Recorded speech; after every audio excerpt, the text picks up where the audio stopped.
오늘 우리가 읽은 본문을 포함해서 출애굽기 28장은 제사장이 입는 옷에 대해서 기록하고 있습니다.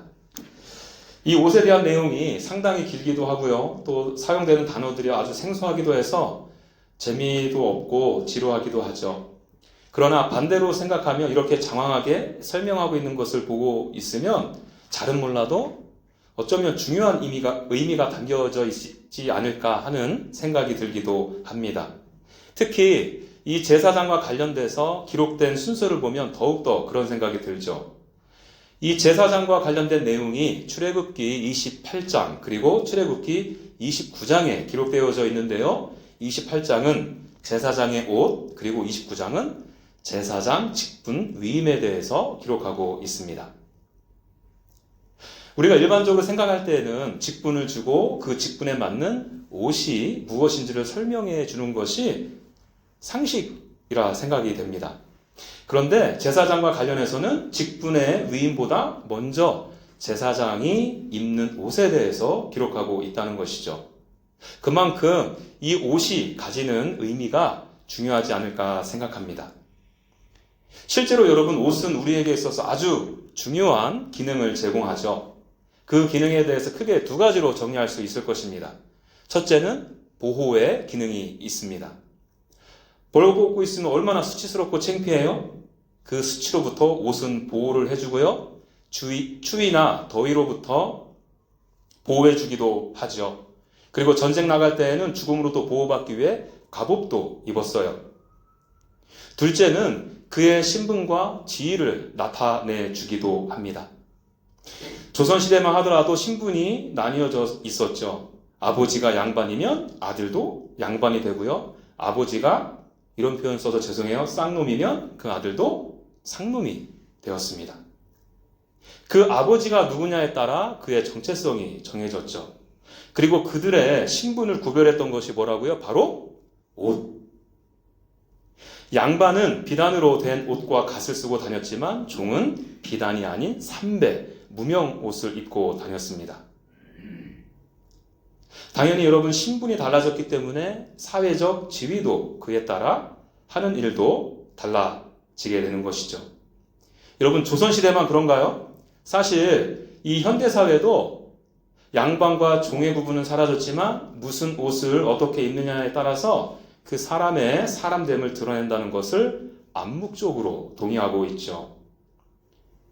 그래서 우리는 옷이 날개라는 말도 사용하고 있습니다. 옷차림이 그 사람의 인상, 평가, 자신감, 행동까지 크게 좌우하기 때문이죠. 그렇다면 여러분, 성경에서는 과연 옷이 어떤 기능이 있다 말할까요? 성경은 아담과 하와가 하나님께 반역한 후에 무화과 나무 잎을 엮어서 옷을 만들었다 말합니다. 하나님께서는 그런 아담과 하와에게 찾아가 주셔서 그들에게 가죽옷을 지어 입히시죠. 하나님께서 아담과 하와에게 가죽옷을 지어 입히셨다는 말은 어떤 동물의 희생을 전제로 합니다. 우리가 번제단을 살폈듯이 가죽이 생겼다는 것은 어떤 동물의 희생이 필요하기 때문이죠. 하나님께서 인간의 죄를 가리고 없이 하는 방법은 한 생명이 다른 생명을 위해 대신 피 흘리고 죽어야 하는 개념이 이 안에 담겨져 있다는 거예요. 그리고 여러분, 이 개념이 구약의 제사로 발전을 하는 것입니다. 제사를 드리기 위해서는 하나님과 사람 사이에 제사장이 필요했죠. 제사장은 인간의 대표로서 모든 죄를 가지고 하나님 앞에 나아가는 존재였습니다. 하나님께서는 그렇게 피 흘려 죽은 제물을 보시고 제사장을 통해 사람들에게 죄사함의 은혜를 허락해 주시죠. 그렇기 때문에 제사장이 입어야 하는 이 옷도요, 크게 두 가지 의미를 담고 있는 것입니다. 하나는 좀 전에 말씀드렸던 것처럼 인간의 대표로 인간의 모든 죄를 가진 제사장이었기 때문에 그의 죄를, 허물을 어떻게 해요? 덮어주어야 하죠. 제대로 덮어주지 않게 돼서 그들의 죄가 드러나게 되면 진노의 불이 그 제사장을 사르게 될 것입니다. 그래서 여러분, 오늘 옷과 관련된 말씀인 출애굽기 28장 42절에서 43절에 이런 말을 해요. 제가 읽어드릴 테니까 눈으로 따라 보세요. 또 그들을 위하여 배를 속바지로 만들어 허리에서부터 두 넓적 다리까지 이르게 하여 하체를 가리게 하라. 아론과 그의 아들들이 회막에 들어갈 때에나 제단에 가까이 하여 거룩한 곳에서 섬길 때에 그것들을 입어야 죄를 짊어진 채 죽지 아니하리니 그와 그의 후손이 영원히 지킬 규례니라. 이 말씀을 보시면 속바지를 허리에서부터 두 넓적 다리까지 이르게 해서 하체를 가리라 이렇게 말하고 있습니다. 만일 하체를 보인 채로 성막에서 섬기게 되면 어떻게 된다고요? 죄를 짊어졌기 때문에 죽을 것이다. 왜요? 아까도 말씀드렸던 것처럼 이렇게 하체를 보인다는 것은 인간의 죄가 노출되는 것을 의미하기 때문이죠. 여러분, 창세기 32장에 보시면 하나님께서 야곱의 환도뼈를 치시는 사건이 기록됩니다. 여기에 쓰인 이 환도뼈라는 단어는요, 허벅지라 이렇게 번역이 가능하고요, 남자의 생식 기능을 의미하기도 합니다. 고대 근동 사회에서 남자의 허리 중요했죠. 왜 그렇습니까? 남자의 허리에서 자녀들이 나오고요, 그 수가 늘어나 민족을 이루고 나라를 이루게 되었기 때문이고요. 자녀들이 많으면 많을수록, 특히 아들들이 많으면 많을수록 더 많은 부와 권력을 갖게 되는 것이 그 당시의 사회적 구조였기 때문에 그렇습니다. 그렇기 때문에 여러분, 하나님께서 야곱이 환도뼈를 치셨다는 말씀은 야곱이 자신의 힘과 능력을 의지해서 사는 것을 완전히 부셔버렸다는 의미가 있는 것입니다. 이래서 야곱은 비록 환도뼈가 부서져서 절룩거리는 인생을 살았지만 그때부터 그의 믿음의 여정은 곧게 서서 하나님을 따르게 되었다는 것이에요.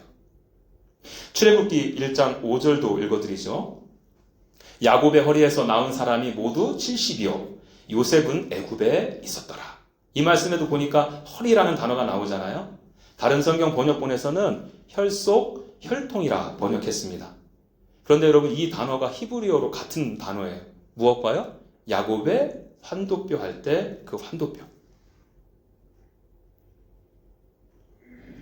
이렇게 부서진 야곱의 환도뼈를 통해서 어떤 일들이 일어나게 됩니까? 야곱의 허리에서 나온 70명이 나중에는 헤아릴 수 없을 정도로 번성하고요. 하나님께서는 그들을 출애굽시키셨습니다. 야곱의 야곱됨이 완전히 박살난 그 자리에서 하나님의 구속의 역사가 일어나게 되는 것이죠. 이런 의미에서 제사장들의 하체가 보인다는 말은요, 야곱됨이 그대로 드러나는 것을 의미하는 것이에요. 하나님의 하나님 되심을 인정하지 않고 자기 꾀로 살아가는 모습, 여전히 자기가 자기 자신을 믿고 하나님을 의지하지 않고 신뢰하지 않는 모습을 말하는 것입니다. 한마디로 인간의 죄성이 드러나는 추한 모습이죠. 그렇기 때문에 옷으로 제사장의 하체를 완전히 가려주어야 했던 거예요. 자, 그런가 하면 제사장이 옷을 입어야 하는 또 다른 이유가 한 가지 더 있죠. 제사장은 사람의 대표이기도 했지만 뭐라고 그랬어요? 하나님을 대표하는 사람이기도 했잖아요.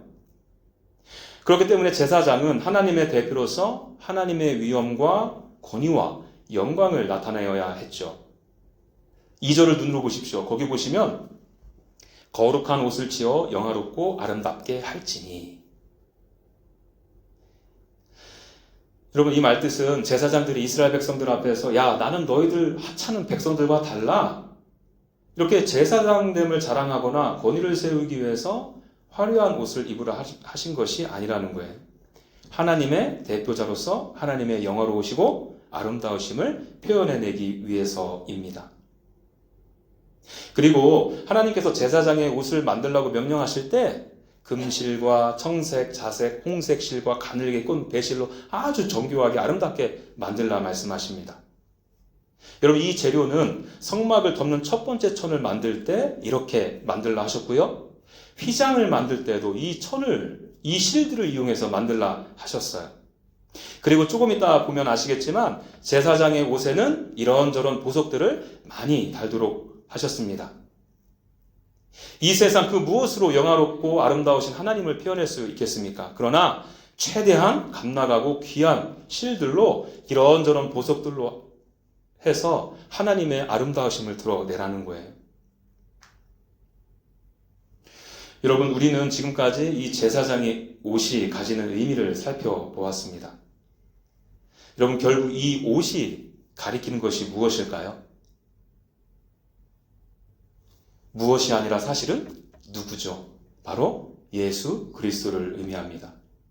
갈라디아서 3장 26절을 읽습니다. 너희가 다 믿음으로 말미암아 그리스도 예수 안에서 하나님의 아들이 되었으니. 한마디로 말하면 사도 바울은 예수 그리스도 안에서 예수 그리스도를 믿는 자들이 하나님의 아들이 되었다. 그들의 정체성을 이렇게 선언합니다. 그리고 나서 하는 말이 이래요. 27절 누구든지 그리스도와 합하기 위하여 세례를 받은 자는 그리스도로 옷 입었느니라. 여기 보시면 그리스도로 옷 입었다 이런 표현이 있지 않습니까? 누구를 말하는 것이에요? 바로 예수 그리스도. 우리 예수님은요, 하나님을 대표하는 자가 아니라 하나님의 본체이시기에 하나님이시기에 영화롭고 아름다우시고요. 인간이 되시고 인간의 대표로서 십자가에 피 흘려 돌아가셨습니다. 그 피로 추한 허벅지를 드러내며 살 수밖에 없는 우리를 완전히 덮어주셨어요. 우리의 옷이 되어주셨습니다. 우리를 죄로 인한 부끄러움과 수치로부터 보호해 주시고요. 날 때부터 사탄의 자식이었는데 이제는 하나님의 자녀로 그의 신분을 변화시켜 주셨습니다. 그리고 이제 다시금 신분의 변화에 따른 변성하고 생육하고 다스리는 지위를 얻게끔 해 주셨죠. 여러분, 오늘 본문이 중요한 이유가 여기에 있어요. 제사장이 입어야 할 옷이 바로 예수 그리스도를 증거하기 때문입니다.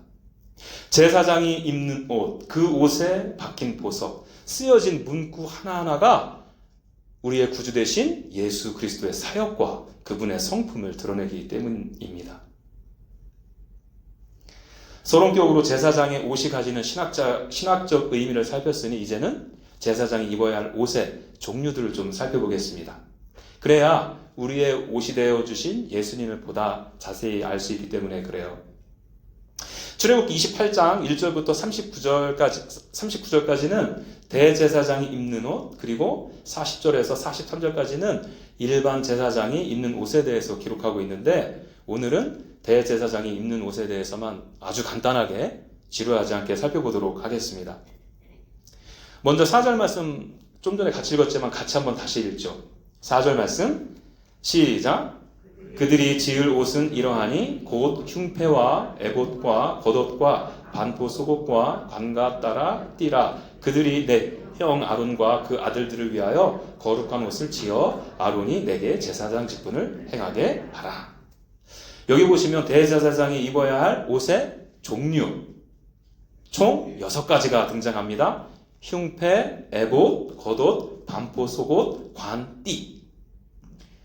제가 이번 주에 미리 짧은 동영상을 보내드리는데 보셨나요? 혹시 몰라서 제가 사진 몇 장을 퍼왔는데 한번 보시겠습니다. 예, 저렇게 쏙바지서부터 관, 띠에 이르기까지 총 6가지. 다음 장도 보시겠습니까? 이마에 관을 쓰고 있고요. 흰색이, 저기 보이는 흰색이 속옷, 그리고 파란색이 겉옷이고요. 앞치마 같이 두른 것이 에봇. 대략 그림 그려지시죠? 이 그림을 머릿속으로 넣고 에봇에 대해서 이제 살펴보겠습니다. 에봇에 대한 기록은 6절부터 14절까지 기록되어져 있어요. 에봇은 좀 전에 말씀드린 대로 여러 가지 세계실로 아주 정교하게 만들도록 하였어요. 하나님의 신성과 영광을 나타내기 위함일 것입니다. 그리고 12절 앞뒤로 얼른 눈으로 좀 보시겠습니까? 거기 보시면 에봇의 특징 중에 하나가 등장하는데요. 그게 무엇인가 하면 어깨 위에 호마노라는 붉은 빛의 보석을 하나씩 달게 하였습니다. 다음 그림도 한번 보겠습니다. 저기 보면 양쪽 어깨에 호마노라고 쓰여져 있는 부분이 있죠? 견대예요. 저게 저렇게 호마노를 견대로 사용하도록 했다는 거예요. 저 호마노라는 보석 위에요, 총 12개의 지파 이름을 새기도록 하였습니다. 그럼 이것이 의미하는 바가 무엇일까요? 대제사장의 어깨에 이스라엘 백성들이 달려있다는 의미죠. 즉 대제사장이 이스라엘을 책임지고 하나님 앞에 나아간다는 상징일 것입니다.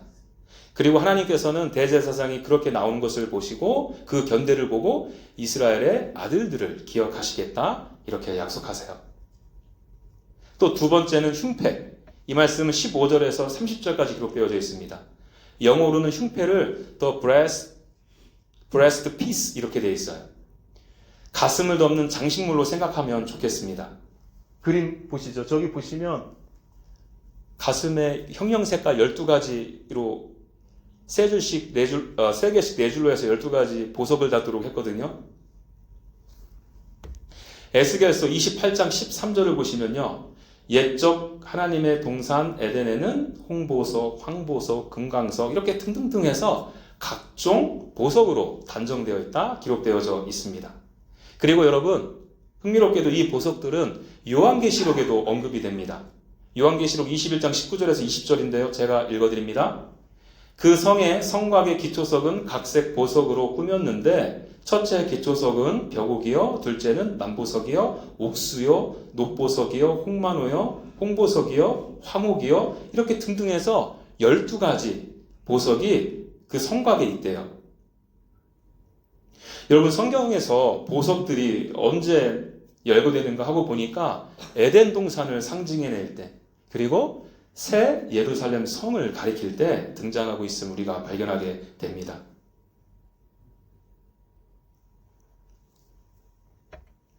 자, 그리고 여러분, 오늘 본문을 보니까 이 에덴 예루살렘 성을 의미하는 보석들에 어떻게 하라고 합니까? 21절 눈으로 보십시오. 21절. 이 보석들은 이스라엘 아들들의 이름들이다. 보석마다 12지파에 한 이름씩 새기도록 하였다. 그것도 아주 지워지지 않는 도장 새기듯이 새겨 넣으라 말씀하십니다. 여러분, 무슨 의미일까요? 하나님께서는 이스라엘 백성들을 보석과 같이 귀하게 여기시기에 그들을 가슴으로 끌어안고 에덴에서 새 예루살렘 성 안에서 그들과 영원히 함께 하신다는 의미입니다. 그래서 29절에 보시면 대제사장이 가슴패를 달고 하나님 앞에 나아가면 하나님께서 그들을, 이스라엘을 기억하시겠다, 또 이렇게 약속하세요. 그리고 여러분, 이 흉패의 양쪽에는 이렇게 주머니가 있었는데 거기에 우림과 둠밈을 넣도록 했습니다. 그림 한번 보시죠. 다음. 저게 우림과 둠밈이라는 거예요. 여러분, 이것들은 언제 사용되었냐 하면 하나님의 뜻을 물을 때 사용되었습니다. 사실 성경 어디에도요, 이것들을 어떻게 사용해서 하나님의 뜻을 묻는지는 나와 있지 않습니다. 근데 정확한 것은 이 기구의 목적은 틀림없이 하나님의 뜻을 분별하는 데 있었다라는 거예요. 실제로 사무엘상 30장 7절에서 8절을 보시면 다윗이 이 에봇을 가져와서 하나님의 뜻을 묻는 장면이 소개됩니다. 다윗은 하나님께 여쭙고 하나님은 다윗에게 말씀하시죠. 이에 다윗은 하나님의 뜻에 따라 순종하게 됩니다. 반대로 이것들이 아주 잘못되어서 사용된 적도 있습니다. 사사기에 기드온이 에봇 하나를 두었는데 그것을 음란하게 섬겼다 말합니다. 무슨 말이에요? 에봇을 둠으로써 하나님의 마음과 뜻을 헤아린 것처럼 보였는데 정작 그 내면 깊은 곳에는 내가 우상이 돼서 내 목적을 위해 그 에봇을 도구로 사용했다는 의미예요. 여러분, 인간의 죄성이 이렇게 악해요. 하나님의 뜻을 분별하라고 준 것을 자기 인간의 영욕을 위해서 이렇게 악용한다는 것입니다. 자, 세 번째가 겉옷이에요. 이 겉옷은 31절부터 35절까지 기록되어져 있습니다. 이 겉옷은요, 우리가 생각하는 옷과 다르게요, 그냥 머리가 들어갈 구멍만 내서 어깨에 걸쳐 입는 통옷이에요. 밑이 다 열려 있습니다. 그리고 이것의 특징이 무엇인가 하면 그 맨 밑에 금방울을 달도록 했습니다. 대제사장이 1년에 한 번 대속죄일에 이 지성소에 들어가지 않습니까? 그 지성소에 들어가서 사역할 때 계속해서 소리가 들리도록 해서 죽음을 면하라 이렇게 기록하고 있어요. 이것에 대해서 어떤 분들은 방울소리가 나지 않으면 대제사장이 죽은 줄 알고 미리 매단줄을 이용해서 끌어내기 위함이라 보시는 분들도 계십니다. 성경은 정확하게 그런 이야기를 하고 있지 않아서 저는 잘 모르겠습니다. 그것보다 더 확실한 것은요, 이 방울소리는 이스라엘 백성들로 하여금 대속죄일의 사역을 대제사장이 잘 감당하고 있음을 알게 해주는 소리였다는 것이죠. 그리고 그 소리는 이스라엘 백성들로 하여금 대속죄일의 은혜를 기대하게 하는 소리였다는 것입니다. 네 번째는요, 머리에 마치 두건을 두른 것처럼 쓰는 관이 기록되어져 있어요. 여기에 순금으로 만든 패를 붙이라 했는데 패 위에는 뭐라고 쓰여져 있느냐? 여호와께 성결. 무슨 말이에요? 대제사장이 이마에 그렇게 씀으로 인해 이스라엘 백성들이 하나님께 구별된 존재임을 드러내는 것이죠. 그리고 다섯 번째, 여섯 번째가 속옷하고 허리띠를 만드는 법인데 39절에 아주 짤막하게 나와 있습니다. 속옷은 통옷이며 하예요. 그래서 이것은 하나님의 의로 깨끗해짐과 순결함으로 옷 입었다함을 상징한다 이렇게들 말합니다. 여러분, 지금까지 제가 대제사장이 입는 옷 6가지에 대해서 아주 간략하게 설명을 드렸는데 기억하시겠어요? 여러분, 이 옷들이 예수님과 예수님의 사역을 가리킨다 말씀을 드렸습니다. 대제사장이신 예수님께서 이 6가지 옷을 갖추어 입고 하나님 앞에 서 있다 생각해 보십시오. 예수님은 지금 인간을 대표해서 하나님 앞에 서 계신 거예요. 아니, 저와 여러분을 대표해서 서 계십니다. 예수님의 이마에는 관이라 해서 여호와께 성결이라는 문구가 있어요. 예수님께서 세상에 속해 있던 나를 이제는 하나님께 속한 자로서 하나님 앞에 데리고 나오시는 것이죠. 아버지, 여기에 당신의 아들 주한이가 있습니다. 주한이는 이제 더 이상 세상의 종이 아니고 사탄의 아들이 아니고 당신께 속한 당신의 자녀입니다 하는 것이에요. 또 에봇의 어깨에 달린 호마노를 생각해 보십시오. 그 보석에는 지파의 이름들이 새겨져 있습니다. 예수님께서 저와 여러분들의 이름을 새겨 넣으신 거예요. 이사야서 49장 15절에서 16절, 어머니가 어찌 제 젖먹이를 잊겠으며 비록 어머니가 자식을 잊는다 하여도 나는 절대로 너를 잊지 않겠다. 보아라, 내가 내 이름을 내 손바닥에 새겼다. 그럼 이 동일한 마음으로 예수님께서 저와 여러분들을 어깨에 메고 계세요. 잃어버린 양을 어깨에 메고 양 우리로 돌아오시는 목자 되신 예수님의 모습도 한번 떠올려 보십시오. 우리 주님은 잃어버린 우리를 그냥 내버려 두지 않으시죠. 기어이 찾아내셔서 어깨에 메시고 하나님의 나라 안으로 데리고 오십니다. 새 에덴, 새 예루살렘 성 안에서 하나님의 자녀로 누리게 하시기 위함이죠. 흉패도 생각해 볼까요? 흉패에는 12개의 보석을 달았다 했습니다. 그걸 예수님의 가슴에 품고 계신 거예요. 무슨 말이에요? 예수님께서는 저와 여러분들을 그렇게 보석과 같이 존귀하게 여기신다라는 거예요. 너무너무 귀하고 소중하게 여기시기에 가슴에 품고 다른 데 두지 않으신다는 것입니다. 세상은 내가 어떤 옷, 어떤 장신구를 하는 것을 보고 귀하다, 천하다 판단하고 나를 곁에 둘지 말지를 결정하죠. 그러나 우리 예수 그리스도는 그렇지 않다는 거예요. 내 존재 자체를 귀하게 여기시고 사랑하시는 분이십니다.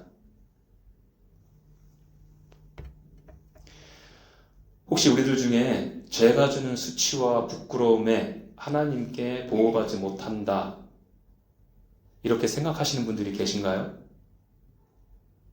내 자신을 들여다볼 때 남들에게 비추어질 내 옷들이 변변치 않아서 내 정체성이 흔들리고 계신 분들이 계시진 않으십니까?